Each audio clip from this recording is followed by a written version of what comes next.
नमस्कार प्रेक्षकांनो, ठरलं तर मग या मालिकेच्या आजच्या भागामध्ये आपण पाहणार आहोत. प्रिया 4 दिवस माहेरपणासाठी माहेरी आलेली असते व ती नागराजला सांगू लागते की अहो, सायली आणि अर्जुन यांना डेंजर माझ्याबद्दल काहीतरी संशय आलेला आहे.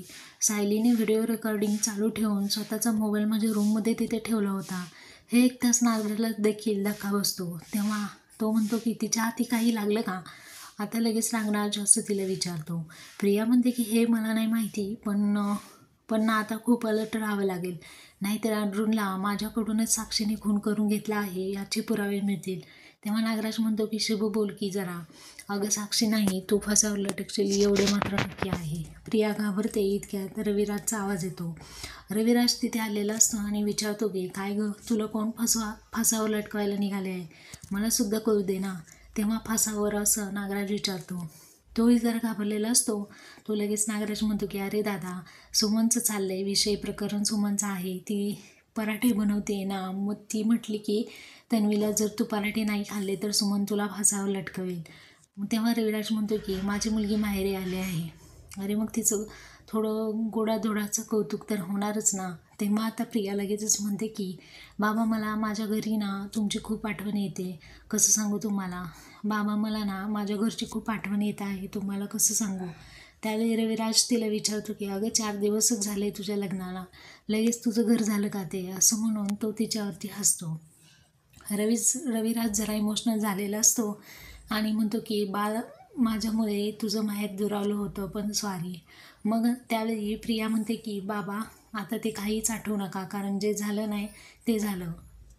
म्हणते की बाबा बसा ना, मी तिकडे ना खूप खुशी आहे, त्यामुळे तुम्ही अजिबात डोळ्यातून पाणी काढायचं नाही. तेव्हा रविराज हसतो आणि म्हणतो की गळ्यात मंगळसूत्र काय आलं, लगेच बाईसारखी बोलायला लागलीस आणि हिरवा चुडा घातल्यामुळे आणखीनच सुंदर दिसायला लागली आहेस, अगोदरपेक्षा जास्तच. कारण लग्न झालेली लेक बापाच्या नजरेला आणखीनच सुंदर दिसते. एवढ्यात रविराजला एक फोन येतो. त्यामुळे तो म्हणतो की आपण कशाला घाबरायचं. तेव्हा एक मेल आलेला असतो. नागराज विचारतो की अरे काय झालं दादा. तेव्हा लगेच रविराज सांगू लागतो की अगं, अर्जुन सुभेदारने तन्वीची कॉल हिस्ट्री मिळवण्यासाठी अप्लाय केलं आहे. मग त्यांना म्हटलं की देऊन टाका कॉल हिस्ट्री. त्यामुळे लगेच प्रिया आणि नागराज दोघेही प्रचंड घाबरलेले असतात. आता लगेच नागराज विचारतो की काय, पण परमिशन का दिली दादा? त्यावेळी रविराज म्हणतो की हो, कर, नाही त्याला डर कशाला. अरे ज्याच्या मनात चोर असतो ना त्याने घाबरावं, आपल्याला कसली आली भीती. तसेही तन्वीच्या कॉल हिस्ट्रीमध्ये काय निघणार आहे, तिने मला केलेले कॉल, त्याच्याबरोबर मैत्रिणींचे कॉल, घरी केलेले कॉल, दुसरं काय निघणार आहे. एकदा त्याचं समाधान होईपर्यंत आपण शांत बसूयात. नंतर तो हे सगळं मान्य करेल आणि माफी मागायला येईल की चुकलं माझ्याकडून. तर तिकडे प्रिया लगेच रविराजला विचारते की बाबा, तुम्ही अर्जुनला कॉल हिस्ट्रीचा का देऊन टाकली लगेच, तुम्ही का हो म्हणालात? रविराज म्हणतो की अगं देऊयात ना, काय हरकत आहे. तुला ना तुला कुठल्या तरी गुन्ह्यामध्ये अडकवत आहे, तो कसा तोंडावरती आपटतोय ना ते तू बघच. कारण जो जितका झुकत जाईल ना तेवढी दिलेली साक्षीही खरी आहे असं समजेल.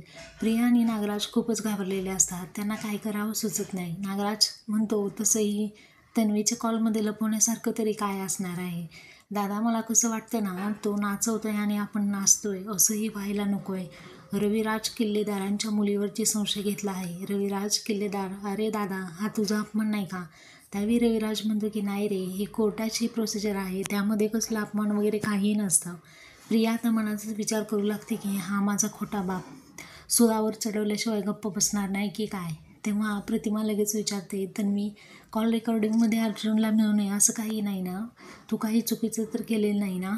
प्रिया लगेच म्हणते नाही, असं काही नाही, उगीच घाबरायचं नाही असं ती म्हणते. तुझ्याकडून चूक नाही ना, मग तू का घाबरते असं प्रतिमा तिला म्हणते. आणि नागराज म्हणतो आपली तन्वी तर खोटं बोलणं शक्यच नाही. सुमन. नागराज म्हणतो की हो बरोबर आहे, कारण खोटं बोलण्या अगोदर तिची ना जीवच झडेल. प्रिया लगेचच म्हणते की खरं बोलून काय उपयोग आहे बाबा, शेवटी संशय तर घेतलाच जाणार आहे ना माझ्यावरती, असा कायदेशीर पद्धतीने बेडरूममध्ये सरून. तेव्हा रविराज विचारतो म्हणजे काय? प्रिया सांगू लागते की बाबा, मी काय बोलते, कोणाशी बोलते हे सगळं ऐकून घेण्यासाठी सायलीने माझ्या रूममध्ये मोबाईल लपवला होता आणि व्हिडिओ रेकॉर्डिंगसुद्धा सुरू ठेवलं होतं. हे ऐकून सर्वांना धक्काच बसतो.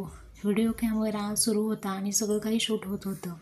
तेव्हा रविराज म्हणतो की धक्क्यानेच विचारतो असं कसं काय? ती म्हणते अर्जुनच्या सांगण्यावरूनच तिने हे सर्व केलं असेल.